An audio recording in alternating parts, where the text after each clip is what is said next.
A FUNSEM emite em janeiro o primeiro prognóstico do ano, que é o mais importante, né? Antes da quadra chuvosa, da estação chuvosa principal, que vai de fevereiro a maio, e é o que encontra maior repercussão na mídia ou entre os populares, a sociedade em geral, porque ele antecipa bastante, né? O cenário possível que possa vir a acontecer durante fevereiro a maio, que a previsão que a FUNSEM faz é de dois tipos, uma de curto período e outra de período mais longo. E quando se faz uma previsão de período longo, por exemplo, envolvendo 3 meses à frente, não é? E se prevê como uma das maiores probabilidades de se ter chuvas abaixo da média no estado do Ceará como um todo, as pessoas imaginam que essa expressão chuva abaixo da média significa que não vai chover praticamente nada, ou que vai ser uma seca, não é? Eles entendem assim. Então, de repente, vem a chuva e eles acham que houve um erro. Mas essa chuva pode acontecer durante um período curto, momentâneo, e não preencher todo o espaço de tempo. Objetivos da previsão. A distribuição espacial da chuva é um outro agravante, porque muitas vezes nós fazemos uma previsão regionalizada, demonstramos ou mostramos uma tendência de chuva para determinadas regiões do estado e acontece chuva em parte dessa região e as pessoas que estão naquela parte em que a chuva não aconteceu acham que foi uma previsão errada. Mas a previsão era para a região como um todo, mas como as chuvas aqui no Ceará e no norte do Nordeste em geral têm essa característica de uma grande variação ao longo do espaço, é comum a chuva ser muito localizada, muito pontual, não cobrir toda a área de previsão, mas apenas determinadas localidades. Para as pessoas que estavam na localidade em que a chuva realmente aconteceu, elas dizem que realmente a previsão acertou. Mas para aquelas que estão às vezes numa localidade vizinha à da ocorrência da chuva, reclamam dizendo que a previsão não foi acertada, mais uma vez a previsão errou, não é? Então, tentam passar essa desconfiança do trabalho de previsão, que é um trabalho com base científica, mas que, como o próprio nome indica, é apenas uma tentativa de prever, de antecipar o que vai acontecer no futuro, né? Não é uma coisa 100% determinística, é probabilística, não é? Envolve um grau de incerteza. E isso as pessoas não têm muito em consideração na mente, né? Não têm consciência desse elemento que é probabilístico. Nos últimos 5 anos, por exemplo, apenas houve uma divergência, não muito grande, em que nós apontamos como maior probabilidade de chuvas em torno da normal para 2012 e elas se localizaram abaixo do normal. Foi um ano seco, um ano difícil, mas a segunda maior probabilidade era dessa tendência. Nos demais anos, a maior probabilidade que nós apontamos realmente aconteceu, desses últimos 5 anos, por exemplo, né? Aconteceu que a maior probabilidade era de termos chuvas abaixo da média realmente e que se verificou que isso veio a ocorrer, né? Se há uma previsão de ano difícil, com déficit de chuva, né? E se esse ano já é uma sequência de anos difíceis, então o armazenamento de água, como é o caso que está acontecendo atualmente, nos médios grandes reservatórios se encontra crítico. Então, se a gente já tem um anúncio de uma tendência de um novo ano difícil em termos de chuvas, então o governo pode se antecipar e tomar ações visando a minimizar os impactos, né, dessa provável seca anunciada como de maior tendência a acontecer, né? Então, as autoridades governamentais podem estabelecer programas de combate, né, a essas dificuldades que venham a se apresentar. E também, voltando à questão anterior, além das autoridades, né, também os agricultores, os criadores, as pessoas que têm propriedades rurais, também consultam a FUNSEM e também prestam atenção nos prognósticos que a FUNSEM faz, nas previsões, para também tomarem as suas precauções, né? E também tem o programa Hora de Plantar, que distribui sementes aos agricultores de menor poder aquisitivo e que têm propriedades que dependem exclusivamente da água da chuva e não utilizam a irrigação, né, nas suas culturas, então muito vulneráveis à variabilidade natural do clima, né, também tem uma espécie de direção, né, baseada nas previsões que são emitidas, né. Mas como essa previsão de 3 meses à frente, que é de clima, ela se baseia principalmente nas condições termodinâmicas dos oceanos Atlântico e Pacífico, e como eles exibem uma variação muito rápida, é muito dinâmica a coisa, há necessidade de se atualizar a previsão. Então nós fizemos uma segunda no mês de fevereiro, não é, para tentar atualizar a previsão e verificar se houve alguma mudança que pudesse levar a um prognóstico mais favorável ou não do que o anterior, né? Em fevereiro foi feita a previsão para março, abril e maio, e realmente em março as pessoas têm até como tradição esperarem o dia de São José, não é? Que coincidentemente é próximo do dia do equinócio, da mudança do equinócio, e que tem alguma relação física mesmo com as chuvas aqui no norte do Nordeste, incluindo o Ceará.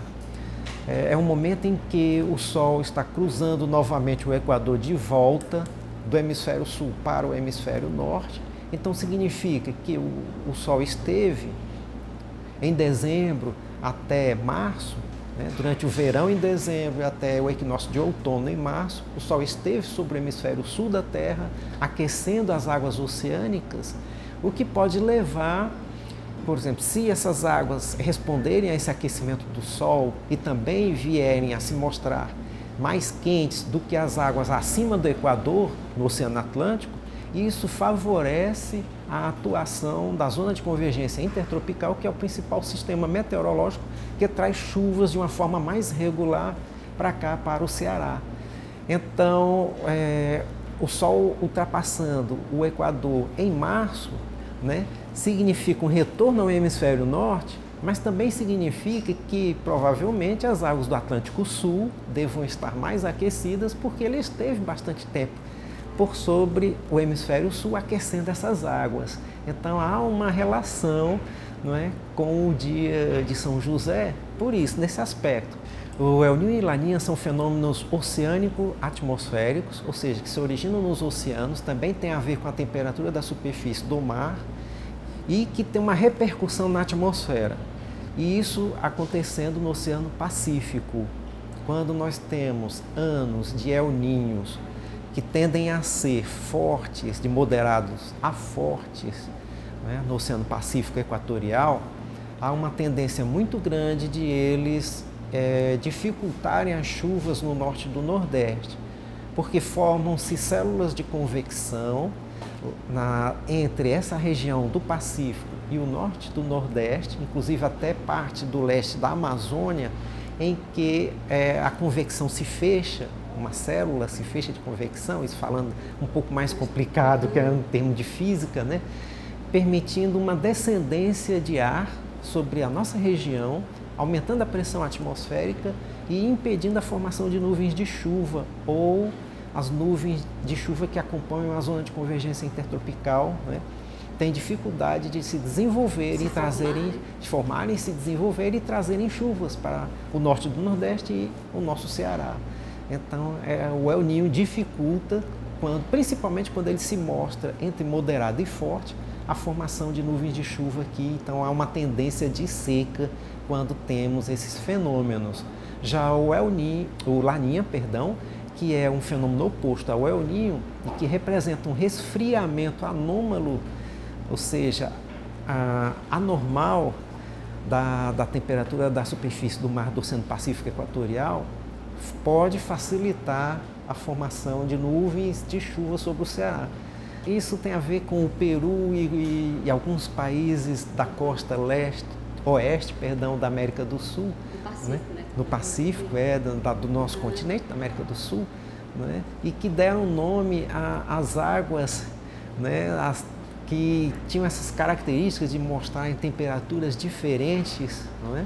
E que tinha a ver com a pesca na região, né? Quando havia o aparecimento de águas mais frias, isso facilitava a vinda de nutrientes no oceano e que aumentava a pesca, a produção de pesca. E eles observavam que haviam essas mudanças de temperatura nessas áreas oceânicas nos momentos próximos ao Natal, do final de ano. Aí El Niño tem um pouco a ver com o Menino Jesus. Em dezembro eles verificavam essas mudanças de temperatura da superfície do mar, então associaram a época do Natal e daí veio o nome El Niño, como que relacionando ao Natal, né? E quando o fenômeno inverso acontecia, eles deram o nome de La Niña, a menina. Preconceituosos. Mas tem a ver realmente com a temperatura do mar e a pesca da região. Quando ela aumenta esse índice de pesca ou quando diminui, né? Em consequência desses dois fenômenos oceânico-atmosféricos. A FUNSEMI já tem mais de 4 décadas de existência. Ela começou com um programa de semeadura de nuvens, ou a chamada nucleação artificial de nuvens, que visava aumentar a precipitação das nuvens precipitantes, não é? De forma a trazer mais chuvas para o estado do Ceará. E aí se percebeu que era difícil comprovar a eficiência dessa técnica e se percebeu que era necessário estudar-se a física das nuvens, o que caracteriza as nuvens que ocorrem aqui sobre o estado do Ceará, que substâncias higroscópicas que levam à condensação do vapor de água em gotículas de água de chuva, que eram típicos da região, né? Então, se parou um pouco esse programa visando a se efetuarem estudos nessa área de física da atmosfera e física de nuvens, para se ter um melhor conhecimento dos tipos de nuvens que acontecem no Ceará e se obter com isso, com esse novo conhecimento, uma maior eficiência na técnica da nucleação artificial das nuvens, né? Então, alguns estudos foram feitos, mas ainda em número insuficiente, de forma que se conseguiu obter um pouco mais de conhecimento, mas não no nível ideal para se retomar o programa de nucleação baseado nesse conhecimento ampliado. Então, de qualquer forma, um programa é um pouco custoso, não é? Ele foi interrompido em virtude da literatura científica mesmo mostrar que não há uma grande eficiência científica nesse tipo de programa. Aí então começou a crescer dentro da FUNSEMI o estudo na meteorologia pura, né, para se compreender melhor os fenômenos que levam à ocorrência de chuvas aqui no Ceará e no semiárido como um todo. Grupos foram formados, pessoal foi contratado para que os especialistas conseguissem entender melhor o regime de chuvas aqui da região.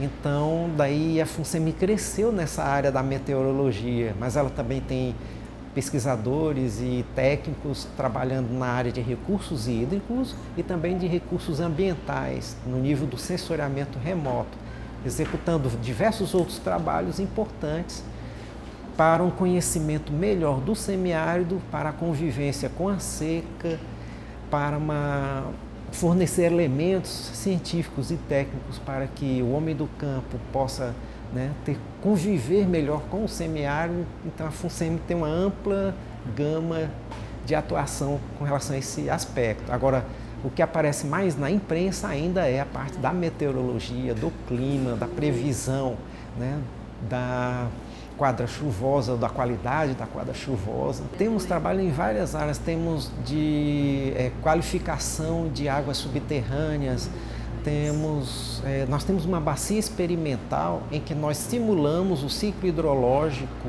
que acontece, é uma bacia em Quixeramobim, que simula o ciclo hidrológico que acontece aqui no semiárido, como é que se dá a evaporação, a infiltração no solo, o escoamento.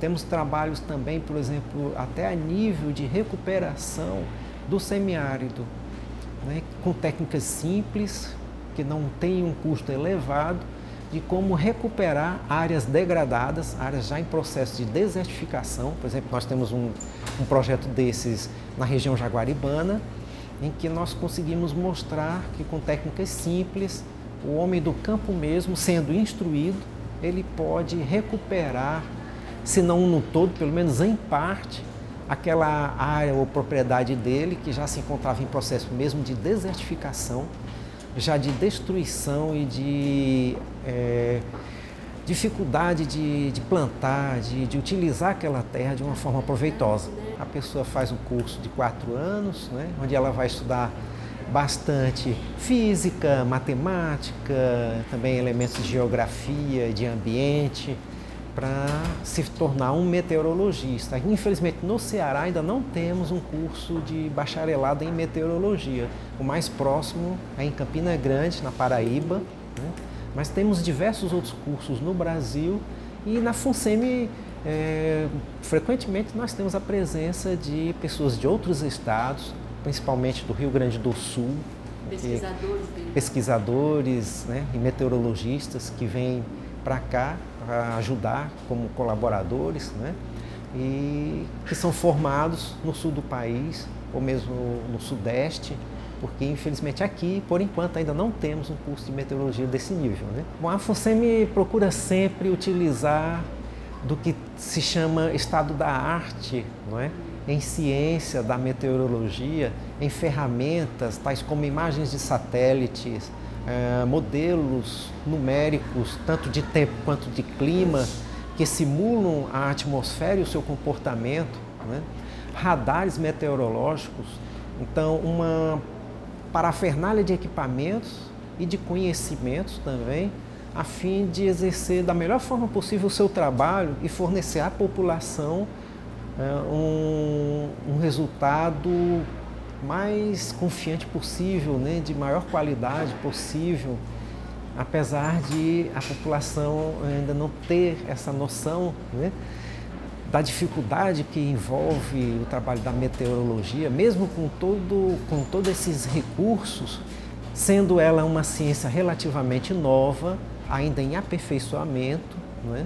Então nós não podemos alcançar ainda um grau talvez desejado da população em termos de qualidade de serviço, mas nós procuramos fazer o melhor possível, estamos caminhando nessa direção, sempre nos aperfeiçoando, sempre atualizando o ferramental que nós dispomos para oferecer o melhor produto para a população, a melhor informação, para que a população possa ser orientada da melhor forma possível. Mas lembrando que a ciência da meteorologia, ela é probabilística e não determinística, ela fornece apenas uma indicação de uma tendência do comportamento do tempo meteorológico e do clima, não é? Ao qual as pessoas podem se basear e tomar as suas ações em cima disso, não é?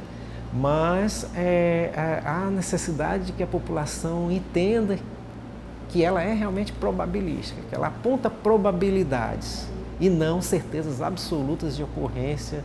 Agora é importante também dizer que com todos esses modelos funcionando, há muitas vezes divergência entre os resultados deles, mesmo porque a atmosfera se comporta caoticamente. A teoria do caos, inclusive, né, tem aplicação na meteorologia. Às vezes se aponta uma tendência para um certo estado da atmosfera e pequenas perturbações ou variações locais podem se expandir e gerar uma mudança drástica no quadro geral. Então é difícil os modelos captarem essas variações que são rápidas e muitas vezes imprevisíveis, ainda imprevisíveis, né, pelos modelos, porque a alteração que o homem vem fazendo na natureza, né, o desflorestamento, o lançamento de gases de efeito estufa, tem impactos no meio ambiente e inclusive na atmosfera.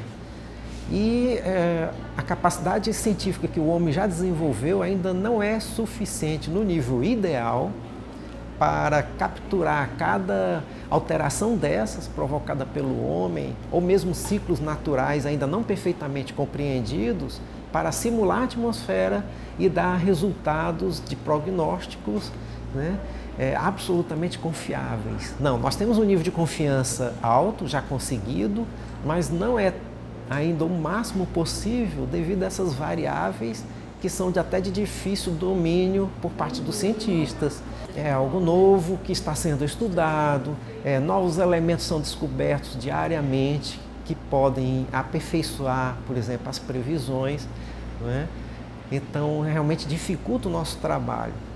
Mas o fato é que nós procuramos fazer o melhor possível, com o melhor que a gente possa alcançar para fornecer realmente uma informação de confiança.